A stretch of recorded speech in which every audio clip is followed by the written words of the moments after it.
name is Rosalind Rose. I'm actually not a young lady at all because I'm nearly 57.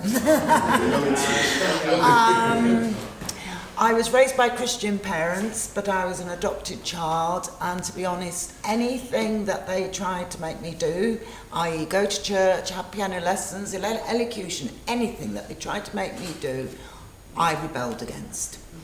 I think partly for some strange reason I was very rebellious about the fact I was adopted.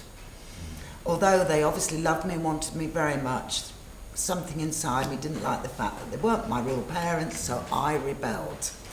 I've got to keep this reasonably short because my life has been very varied. I've been into all sorts of mischief, but my biggest piece of mischief landed me in jail about 16, 17 years ago.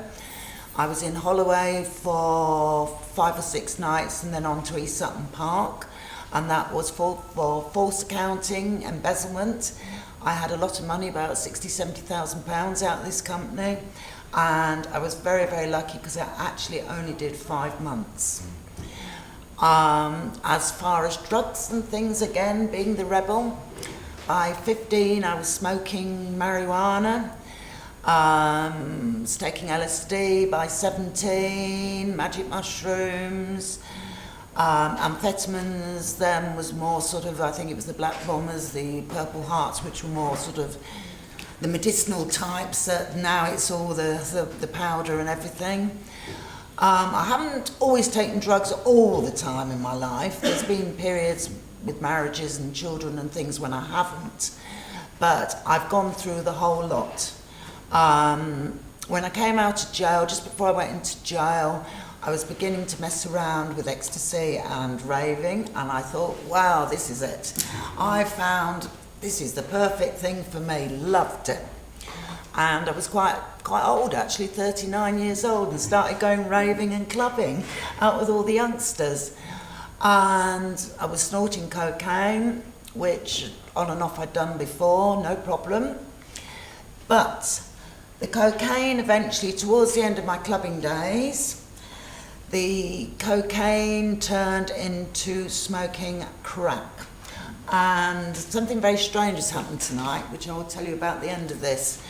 And I started smoking crack, and I had a friend who was a millionaire, who is a millionaire, very, very rich man, bored with everything, bored with life, tries anything and everything, and has got that to do it with.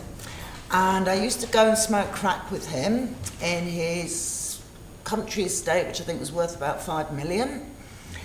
And of course I wasn't paying for it. This is great, I'm getting drugs, drink, anything I wanted, let's party on sort of thing. So I didn't feel I had a problem with it wasn't costing me anything.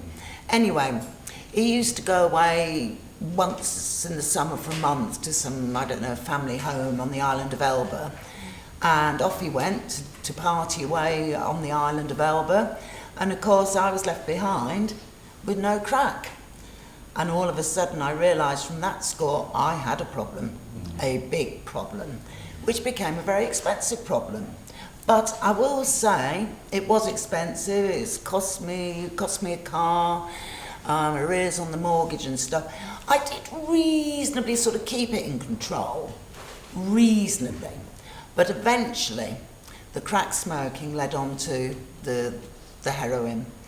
A drug dealer who also was a friend of mine, a sort of friend of mine, had accidentally dropped a wrap of heroin on my kitchen floor, which I don't know how long it'd been there because it was under the table, but I'm sweeping away, find it. And there we go. I can remember now sitting there looking at this wrap of heroin. Shall I, shan't I? Ought to give it back to him tomorrow. You know what heroin does. Don't be stupid, you're in your 50s, you're a grandmother, why would you suddenly want to start this? And the only time I've ever seen anybody do heroin, funnily enough, was in Holloway, chasing the dragon. So eventually I gave way to temptation. There I am with my foil and a little plastic tube and the lighter, and I don't really know what I'm doing, and I disappear in a puff of smoke, and I actually think the cats got higher than I did. But here we go. I think because I can just about control everything else and manage to say, well, this evening I will smoke a bit of crack, tomorrow evening I won't, and I've had this little bit of control, I thought I could do the same with heroin. Well, you can't. Eventually, it is a physical thing and you can't go without. Twice I did cold turkey on my own because I'm doing all this very secretively, keeping it away from the family, locking myself in the bedroom, pretending I'm ill when really I'm doing whatever. Twice I went through cold turkey on my own, thinking this will teach you. When I'm suffering, when I was ill, when I was shivering and sweating in that bed, you won't go back to this. You'll remember how ill you've been. But a few weeks later, I'm back doing it.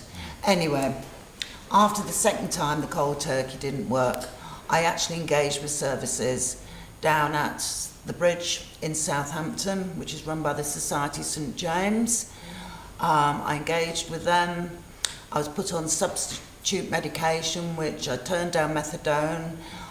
They put me on something called Suboxone, which has a blocker in it as well. So if you do a bit of heroin, it's not going to work. Had my key working, etc., etc. Got into a bit of trouble shortly after I'd engaged with them. Unfortunately, my friend the drug dealer was around my house when the police, who were obviously watching him, decided to kick down the door.